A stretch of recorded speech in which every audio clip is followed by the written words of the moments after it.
durante o período de Primeira, entre guerras e Segunda Guerra Mundial, houveram, como já é conhecido, simplesmente pelo fato de ser uma guerra, diversas atrocidades cometidas contra a integridade moral e física humana de diversas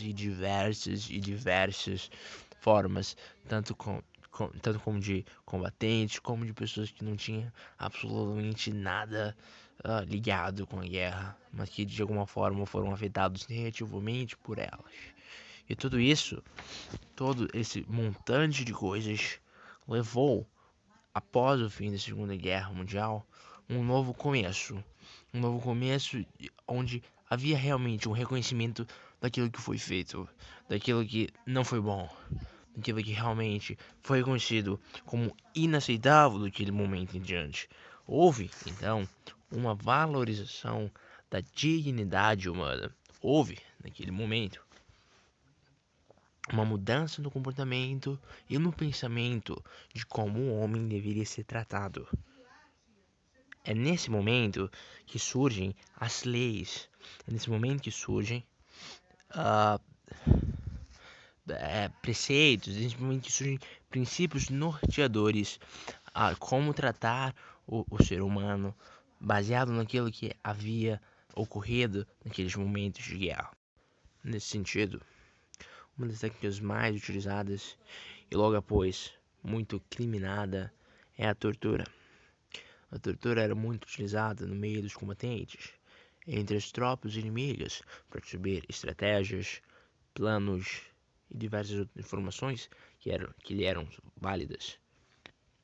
Dessa forma, após o fim da guerra, deu-se a entender o quanto aquilo era errado, o quanto a submissão de alguém à tortura ou qualquer tratamento degradante ou vexatório de qualquer forma era algo prejudicial àquela pessoa e que nenhuma pessoa em qualquer situação, seja de guerra ou não, deveria ser exposta àquilo. Portanto, surge pela Organização das Nações Unidas em comissão a Declaração Universal dos Direitos Humanos para mostrar o quão errado aquilo era, mostrar o quão erradas as práticas feitas até então eram e como a gente pode mudar. São princípios norteadores para as demais constituições do mundo. São os direitos universais do homem. É a Declaração Universal dos Direitos do Homem que não podem ser afetados em nenhuma circunstância. Estamos trazendo uma introdução ao mundo moderno dos direitos básicos do homem, da sua dignidade. Dentre elas, da proibição à tortura, declarado no artigo 5º da Declaração Universal dos Direitos do Homem. Ninguém pode ser submetido à tortura ou tratamento degradante. E a partir que a sociedade foi evoluindo e pensando mais em suas ações, por assim dizer, a percepção sobre o ato de torturar foi mudando e sendo reconhecido como algo deplorável e inadmissível dentro de um Estado democrático. Tanto que em 1984, a Convenção das Nações Unidas criaram um decreto específico somente para a tortura. E depois que houver essas mudanças na sociedade, teve um impacto aqui no Brasil. Assim, tendo seu reconhecimento, surgindo a Lei 9455, em 7 de abril de 1997, e que nela define como tortura você constranger alguém com emprego de violência ou grave ameaça, causando-lhe sofrimento físico ou mental, ou você submeter alguém sob sua guarda ou autoridade, uso de violência ou grave ameaça, com intenso sofrimento físico ou mental. Mas nem sempre a prática de tortura foi considerada crime no Brasil. A ditadura militar teve seu início em 1964 com um golpe feito pelos militares, sua legitimação com a assinatura do AI-5 em 1968 e tendo seu fim em 1978. Foi uma época em que se tornara comum a prática de tortura como forma de punição ou extração de informações para crimes contra o Estado. Estes retinham sua definição estabelecida pelo próprio. É um exemplo de uma clara violação do que é estabelecido no artigo 5 da Constituição Federal de 1988. Essas práticas contra a dignidade e os direitos humanos individuais cometidos contra a população estiveram em seu maior número da ditadura militar, assim possibilitando a tomar de exemplo como um dos maiores ataques e degradações à pessoa humana. Mesmo com tudo isso, ainda existe o risco destes eventos se repetirem na atualidade, se tornando necessário tomar as devidas precauções, principalmente não permitindo os eventos históricos desta época serem alterados ou apagados, junto com a sua valiosa lição. Mesmo após a ditadura no Brasil ter acabado, acontecem muitos casos de torturas até mesmo na atualidade, mas por parte da população. Visando que a justiça brasileira é muito ineficiente nesses casos, as pessoas optam pela justiça pelas próprias mãos. Mas segundo o artigo 345 do Código Penal, fazer justiça pelas próprias mãos para satisfazer pretensões, embora legítima, permite pena, detenção, multa, além de correspondência pelo crime cometido.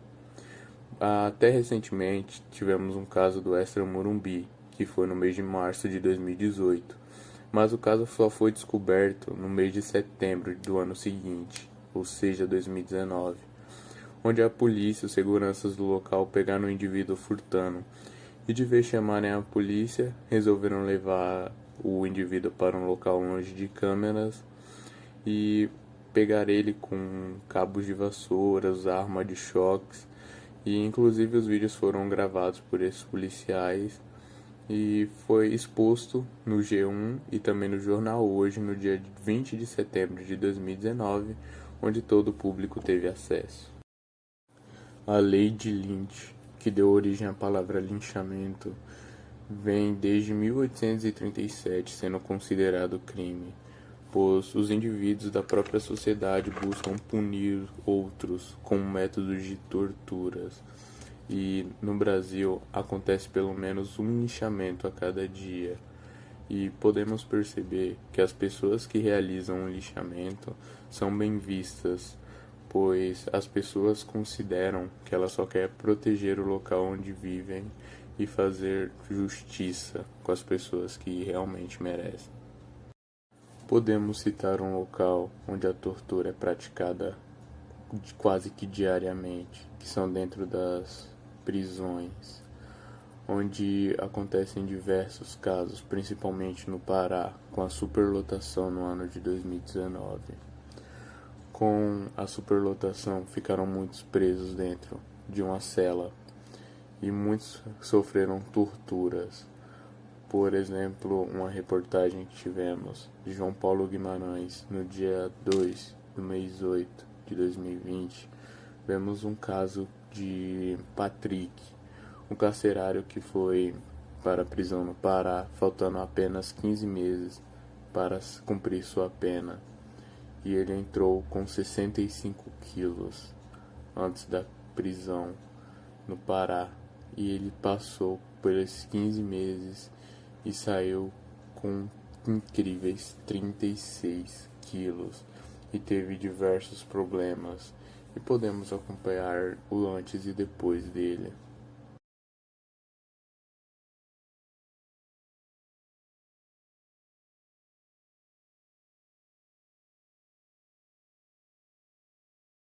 Bom, existem vários tipos de tortura, algumas tão perturbadoras que dão até agonia de pensar. Mas algumas são mais comuns, como o espancamento, que é a base de socos ou pontapés, não precisa necessariamente de um instrumento. Também tem a privação do sono, que tem como objetivo te deixar acordado, usando música alta, água no rosto, luz. E tem as descargas elétricas, né, que são choques que dão no seu corpo com o objetivo de tirar informações, né.